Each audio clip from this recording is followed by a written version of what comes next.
साधकों का ये प्रश्न होता है कि निरंतर नाम जप कैसे हो।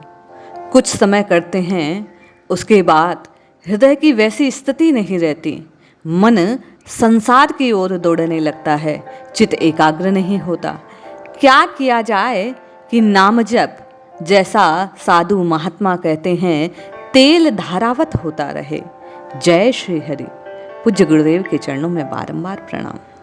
भाई बंधु, आज की ये छोटी सी कहानी, ये कथा आपको मजबूर कर देगी, यदि आप इसके भाव को समझे तो निरंतर नाम जपने को। इस कथा के मर्म को यदि आपने हृदय में धारण किया तो निश्चय ही कभी भी राम जी का नाम विस्मृत नहीं होगा, भूलेंगे नहीं। निरंतर हमारे हृदय में राम नाम चलता रहेगा, प्रभु का स्मरण बना रहेगा। कहानी कुछ इस प्रकार है। एक समय की बात है, एक राज्य में एक बहुत अभिमानी राजा का राज्य था। बहुत बहुत बहुत अभिमानी था ये राजा। किसी को कुछ जानता नहीं, किसी को कुछ समझता नहीं। राज्य के संबंध में दूर दूर तक ये बात फैल गई थी कि इसके अभिमान ने सब कुछ चौपट कर दिया है। उसके अभिमान की वजह सबके सब जो बुरी शक्तियां थी उसके राज्य में शक्तिशाली हो गई थी। उनका बोलबाला था। एक बार उस गांव से एक साधु महात्मा गुजरे। साधु तो परहित का कार्य ही करते हैं। नगर वासियों के कष्ट को उसने देखा तो हृदय में विचार किया कि शायद प्रभु ने इनके कष्ट को दूर करने के लिए ही इस राज्य में मुझे भेजा है। उसने राजा के विषय में सुना और उसे दूर करने की, उसकी उस व्याधि की, अभिमान रूपी उसके रोग को दूर करने का निश्चय हृदय में किया। प्रभु को प्रणाम किया और राजा को सही पथ पर लाने का निश्चय करके वह बड़ी तेजी से महात्मा जी राजमहल की ओर प्रस्थान करने लगे। बिना प्रहरियों से पूछे, जो चौकीदार, जो लोग बाहर सुरक्षा व्यवस्था में थे, उनको बिना पूछे वे अंदर चले गए। राजा ने देखा तो गुस्से से भर गया। राजा बोले, ये क्या उद्दंडता है महात्मा, आप किसकी आज्ञा से भीतर आए मेरे महल की? महात्मा ने सुना और बड़े ही विनम्र स्वर से बोले, मैं तो आज रात इस सराय में रुकना चाहता हूँ। राजा को बात बड़ी बुरी लगी। महात्मा, ये सराय वराय नहीं है, ये मेरा महल है, महल, राजा का निवास स्थान। साधु ने कहा, हे राजा, तुमसे पहले भी ये राजमहल किसी का था? हाँ, राजा ने कहा, मेरे पिताजी का था। और तुम्हारे पिताजी से पहले? राजा ने कहा, मेरे दादाजी का था। साधु ने मुस्कुराकर कहा कि राजन, जिस तरह लोग सराय में कुछ देर रुकते हैं फिर चले जाते हैं, वैसा ही तो तुम्हारा राजमहल है।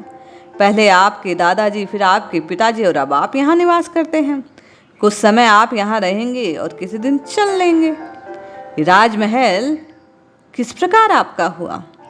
सराय ही तो है। जैसे ही राजा ने साधु की वो कटाक्ष वाणी सुने, उनके भीतर की सोई हुई चेतना यकायक जाग उठी। महात्मा की कही बातों का ऐसा प्रभाव हुआ कि राजा मान सम्मान सब कुछ छोड़कर उन महात्मा के चरणों में, साधु के चरणों में गिर पड़ा, क्षमा याचना करने लगा और अपनी मति पर उसे बड़ा गुस्सा आया। साधु से कहने लगा, महाराज मुझे क्षमा करें, क्षमा करें, मुझसे भूल हो गई, मैं अभिमानवश सबको कष्ट देता रहा। आप बिल्कुल सत्य कहते हैं, ये दुनिया एक सराय है। निश्चय ही आप सत्य कहते हैं। राजन उन साधु का शिष्य हो गया, महात्मा का शिष्य बन गया और पूछने लगा, महात्मा मुझे क्या करना चाहिए? राजा कि जैसे ये वाणी सुनी, महात्मा को उसके भीतर की चेतना जागृत मालूम हुई।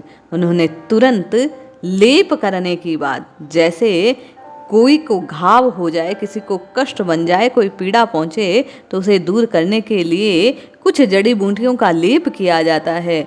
आज साधु महात्मा ने उस अभिमान के मारे राजा को लेप करने की सोची।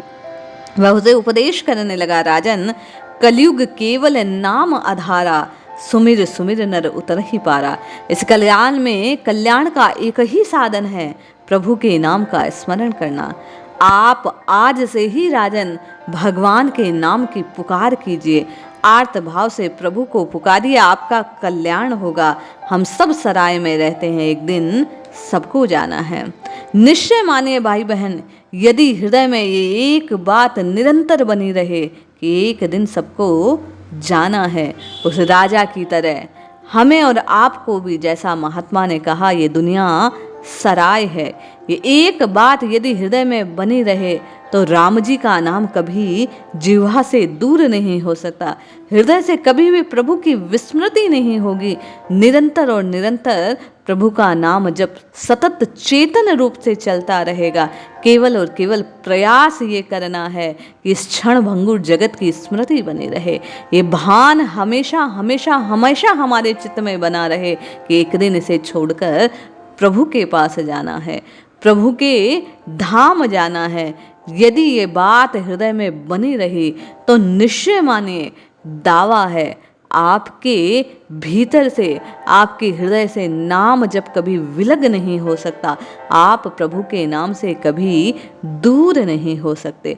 जपिए जपिए जपिए, निरंतर प्रभु के नाम को जपिए, इसी से कल्याण होगा। जय श्री हरि।